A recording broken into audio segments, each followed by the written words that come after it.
Kada čovek dođe do jeseni života, ulenji se, umiri, odmara. Sava Cvetkov ne miruje. On je svoju jesen osunčao, oplemenio je. Od kada je otišao u penziju, bavi se duborezom. Radoznao i vredan, proba svašta. Sava od drveta izrađuje figurice, ikone, bedževe, prstenje. Ali najinteresantnija i najneobičnija stvar je svakako duborez u košticama od voća.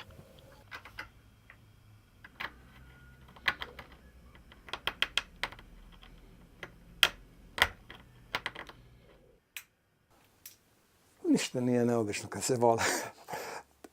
Kažem da recimo koštice te za 2 sata, sat i po, 2,5 sata ja napravim po 3 komada.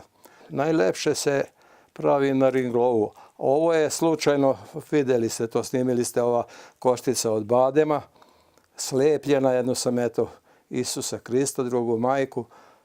I što je najvažnije, pošto baden ima te rupice, uglavnom da li je to viša sila ili šta je, uglavnom tačno na oči, na nos, na usta te rupice su izašle kad se izrazbarilo, da je ispalo kao da sam ja to tako hteo, a u stvari eto to je tako.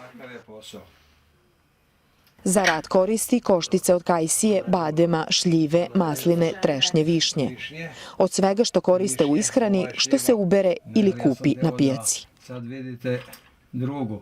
Ja sad moram da nacrtam ovde. Teško je i pipkavo, ali deda Savi pruža neopisiv duševni mir.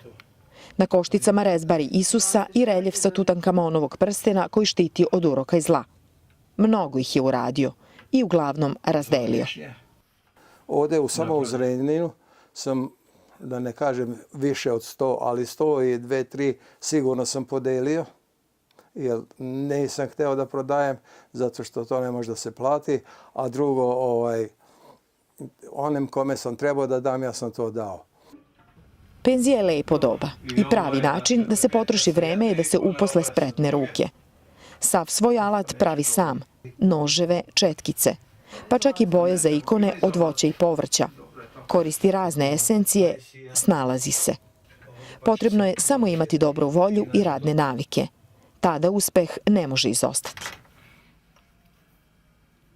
Imao je deda Sava i nekoliko samostalnih izložbi, gde svetu prezentuje svoje mala kitinjasta remek dela, a radionicu krase razna priznanja i pohvalnice za rukotvorine od drveta. Kaže, takav sam, sve je Božja volja, pa i to da se ja otisnem u umetnike. Da mi je neko spomenuo da ću ja da radim ovo kao umetnik, ja bih ga pitao malo, je li on kako treba. Ne, pa nisam shvatio. Ne možete da shvatite jednog mehaničara, autoelektričara koji je posle 15 godina bio šofer, da će onda se bavi umetnikom. Ja sam eto imao i izložbe, idem da se družim. I što je najvažnije meni lično, ovo mi odmara dušu, da treba lepše od ovoga. I na kraju, šta reći o deda Savi, osim da je neverovatan čovek. Što oko vidi, ruke stvore.